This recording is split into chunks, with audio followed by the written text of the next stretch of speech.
I'm back. My name is KarQ. This is the hot take series on YouTube here for Overwatch, where you guys leave comments on your sizzling hot takes. Some are certainly more mild than others. We take a ginormous amount of them and then we just shuffle them into a giant pool, and I just hit a button right here and record these live. So first one has a lot of upvotes. So is it really a hot take or is this a common take? Overwatch 2 is far better than Overwatch 1. Nostalgia and stubbornness is the only reason people think Overwatch 1 was better. People blatantly ignore that broken heroes weren't patched for months in 1. The dev team of 1 would not take constructive feedback well and often thought they knew better than the players. The biggest hangup I still see with people now is about the story mode. Get over it. It's been almost 2 years and it's a new team that has made the game better and actually listens to the fans.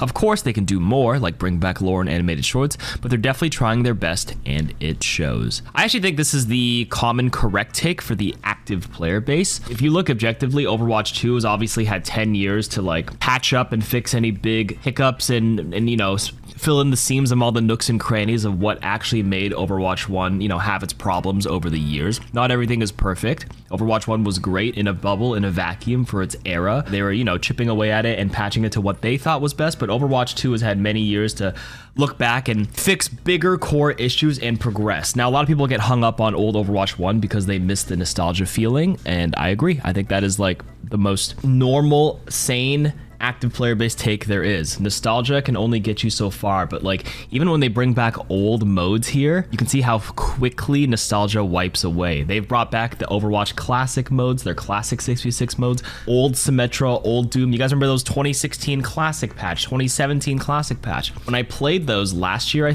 remember playing Zarya and I'm like, dude, the ultimate cycling was insane on how fast you could build your ults back then. The way some heroes were fundamentally way more broken than they are now, how clunky they felt. I tried playing the old Reinhardt version of 2016. The steering, all that stuff compounds over time. So like, I mean, all the quality of life changes they made over the years have compounded and made them feel way better than their old counterpart. So I agree. If you still play Overwatch 2, I still think this is the better game than Overwatch 1 for like most of its core components. I don't think you'll ever truly be able to bring back that old nostalgic magic. You can only kind of look forward to that. This is how modern gaming has kind of evolved into. Overwatch 1 could not have stayed the way it was for much longer. Things get stagnant and we saw how that turns out, and then people just get hung up on that, like you said. I think hero bans help show that support role isn't actually as high impact as players tend to make it out to be through the lack of support hero bans compared to tanks and DPS. While I certainly do think supports do have a lot of impact, but the perceived impact is not quite the same as objective impact. For example, Wuyang didn't actually get banned that much for the first like 5-6 weeks. Even after the mid-season patch of last season,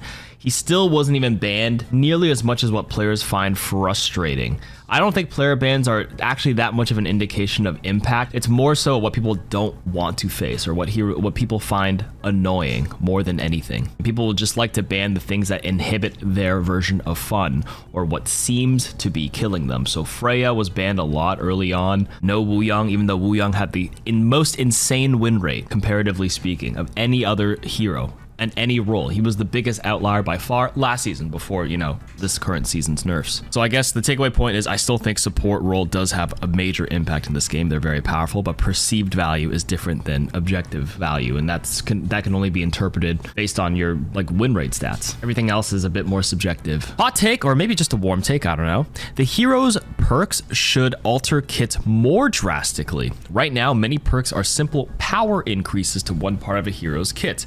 For example, Hazard survivability, Tracer's blink cooldowns, Hanzo's fire rate, etc. I think perks that drastically alter the hero's kit, such as Orisa replacing her spear with the shield, are not only much more interesting, but would also allow more flexibility from game to game for every hero. Imagine a Lifeweaver perk that allowed him to pull himself to teammates, a Zen perk that made his alternate fire instantly fire orbs in a shotgun spread, or a Widow perk that allows her to stay attached to her grapple for a few locations. Wait, that one I like. Hold up. A Winston perk that makes his bubbles snare enemies inside, etc., etc. Wait, actually like hanging and dangling a little bit?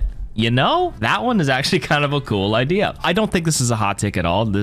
Well, I guess some competitive purists don't want too much drastic change. Perks are supposed to be, you know, slight modifiers to enhance gameplay, and I feel like some may feel that drastic ability changes kind of like will confuse people, but I think that's kind of been thrown out the window now that we've had perks for like 6, 7, 8 months now. For me, I'm more okay with it now than I was 6 months ago. I was really hesitant when I first saw Orisa Shield and whatnot, but I do think as like a major perk option to alter it, that's fine. You know, to add to this, I think the idea of having 3 major perks is kind of cool, where one of them is truly like an ability modifier, such as that Orisa stuff and things that fundamentally change it, like you said, would be a better play when you have more options from game to game. So maybe 2 minors, but then amongst the 3 majors, one would be, like you said, change them fundamentally with the ability, and the other 2 could be enhancing parts of their kit already, like as we have it, so you kind of can branch off from game to game. That might be, you know, the way we go if I had it my way, but I know Blizzard says they're going to be swinging for the fences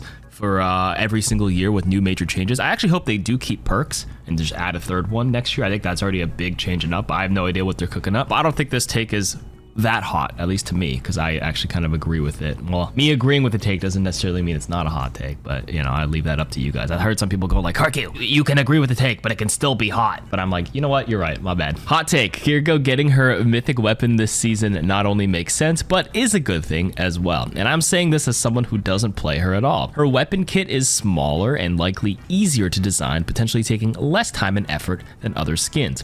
This is the first season that we get 2 mythic character skins and may have been a result of that. Not only that, but now that it's out of the way of taking other potential choices, I don't think this is a thing, but for those that do, it's done now. I think obviously they just want to make skins for stuff that would probably sell, right? They're selectively picking, going down the list and making sure they recoup some of their investment in the art and in the skin category first before like gambling on less popular heroes, because everything is tied to money. I don't know if everybody else in the community would say like, oh, this is a good thing, but you know, a skin is a skin. You buy it if you want it. Hot take: if Genji was a high skill ceiling hero as compared to a low skill floor, he would not be having a 53% win rate even in bronze. I mean, Genji is still a high skill ceiling hero. Okay, that part is true, but he actually has a moderately low floor as well, believe it or not. You can pick him and get pretty decent value. Just sitting there and poking nonstop with your shurikens can actually get you a lot more value than you think, because you kind of just spam the 3 projectiles and at least one of them or a few of them may hit over time. But someone who plays hit scan and bronze may not even know where their monitor is. Okay, sorry for putting all you bronze. Sorry for making fun of you guys, but you know, I'm going a little hyperbolic here. Hyperbolic time chamber. Thank you, Dragon Ball. But that being said, there are some, you know, you can clearly see there are some heroes that don't perform very well in bronze, but perform much better at the higher ranks, such as certain hit scans like Sojourn. But then you do see heroes like Tracer and Genji right now with the objective data that they are actually still, despite being very high skill ceiling heroes, they still perform very well in bronze and silver, which kind of tells a different story. It paints it in a different light where maybe they are a little bit overtuned. That's usually my takeaway from that. Hot take: stop protecting my demotion. If I'm gonna drop the rank with a loss, just bring me to that lower. I feel like I read this one before. I'm gonna answer it again. This feels familiar, but like did I do this last week? Dropping my rank at the second loss only makes that loss feel even worse, since you have to make up for not showing me the first loss's impact. That's your take, and I actually agree with your take, but that's not the common take. Most people do not like seeing themselves demoted. They've definitely done some psychology analysis, which is why there's a lot of demotion protection in a lot of video games, because they don't want players feeling bad, even though under the hood, the same thing is happening, whether they showed it to you or not. It feels actually much better to not see your rank D-rank, because then you can like preserve it or choose not to play, especially near the end of the season. They're like, oh, I hit my demotion limit, I'm not gonna play one more, and then they pause and then they preserve feeling good, even though their hidden MMR underneath is the exact same if they chose not to show it. You know what I mean? But they've done it. It's better to not feel worse than to wait that delayed gratification of making up for it to show the first loss's impact. Obviously, it does feel worse later when you win. It's like, wow, I only gained plus 2%, but it's because there's that buffer from the demotion protection.